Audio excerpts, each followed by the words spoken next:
Assalamualaikum warahmatullahi wabarakatuh. Welcome back to my channel. This time I want to presentation about network fundamental is OSI layer. So what is OSI layer? OSI layer is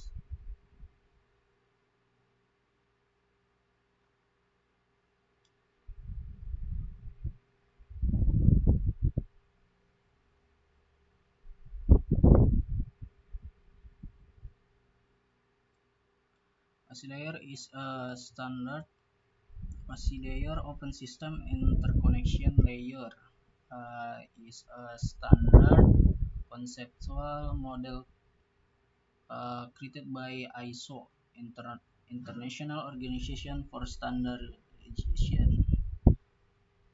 Oke, untuk mendeskripsikan bagaimana data dikomunikasikan antar perangkat dalam sebuah jaringan komputer.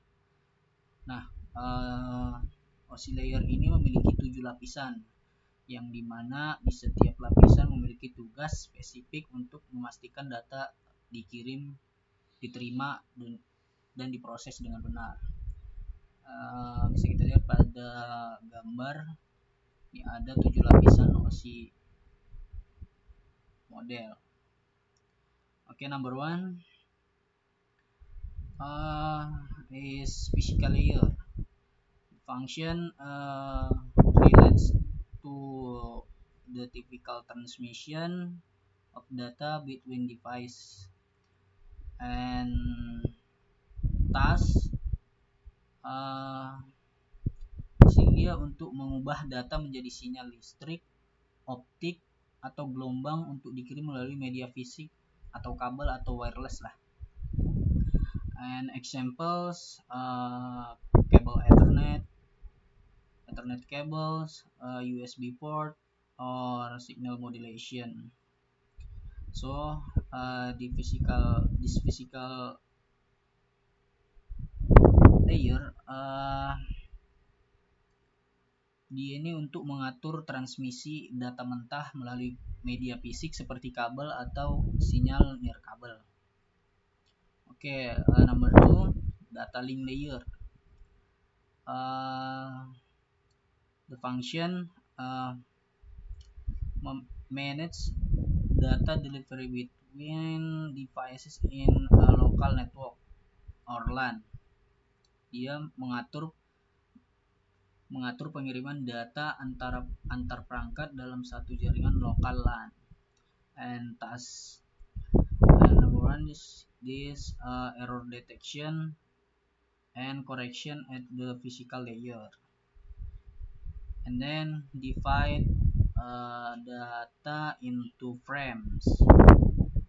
And this sublayer MAC. What is MAC? Media access control. Is control device access to network media. And this LLC, logical link control, provides protocol identification protocol on the frame. Example is Ethernet or Wi-Fi. So this data link data link ini mengelola komunikasi antar perangkat dalam satu jaringan lokal dengan membentuk frame dan menangani kesalahan. And number 3, network layer. The function menentukan jalur terbaik untuk mengirimkan data dari pengirim ke penerimanya.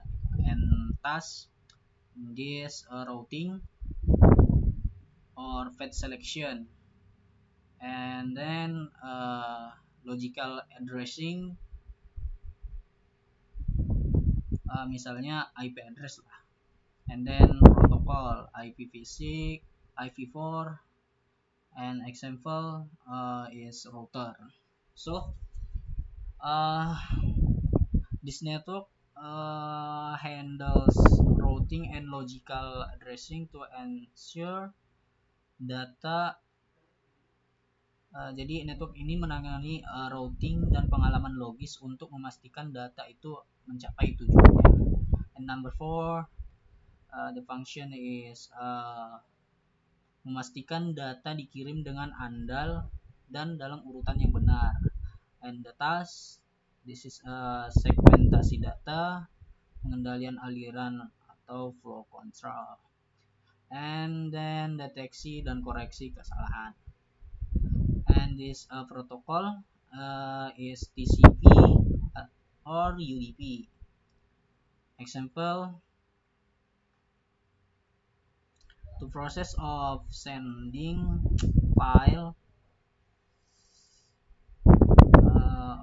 large file by dividing them into segment lah.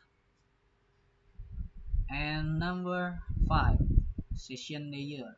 The function is mengelola sesi komunikasi antara aplikasi di perangkat berbeda, dan tugasnya itu dia membuka, mengatur, dan menutup sesi komunikasi, kemudian mensinkronisasi dialog antar aplikasi. Contohnya sesi login di server web gitulah. Jadi session ini mengatur sesi komunikasi antar perangkat seperti membuka dan menutup koneksi. And number 6, presentation layer. The function is provide a data format that can be understood by the application. Menyediakan format data yang dapat dimengerti oleh aplikasi. And the task is enkripsi and decryption. And then data compression. And then format translation, example from JPEG to bitmap. Example is SSL or TLS,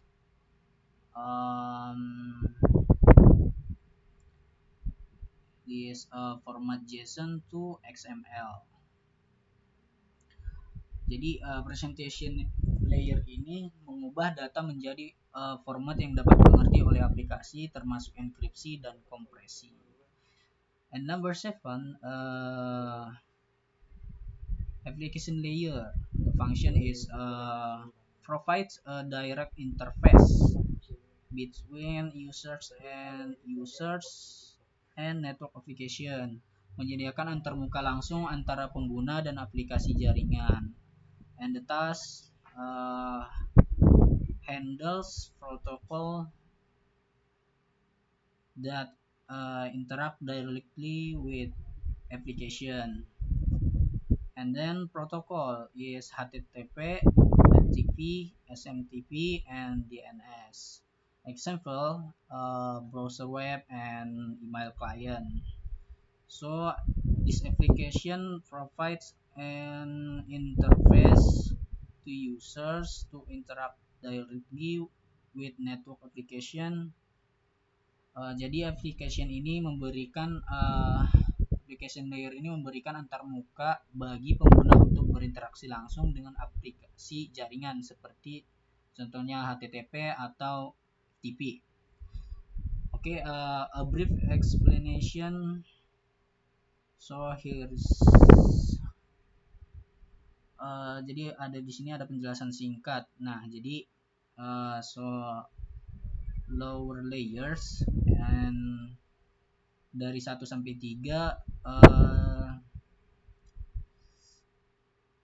dia ini fokus pada lapisan bawah 1 sampai 3 ini, dia berfokus pada transfer data fisik dan routing antar perangkat.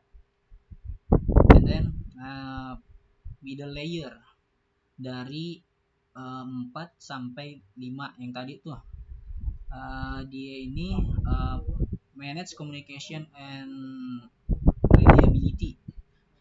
And upper layers 6 to 7 focus on user and application interaction. Okay, so the OC layer help identify, manage, and resolve network problem by separating function into structure layers. Nah, OSI layer membantu mengidentifikasi, mengelola, dan menyelesaikan masalah jaringan dengan memisahkan fungsi ke dalam lapisan yang terstruktur. Oke, that's all. What's the meaning for OSI layer? Okay, thank you for attention. Assalamualaikum warahmatullahi wabarakatuh.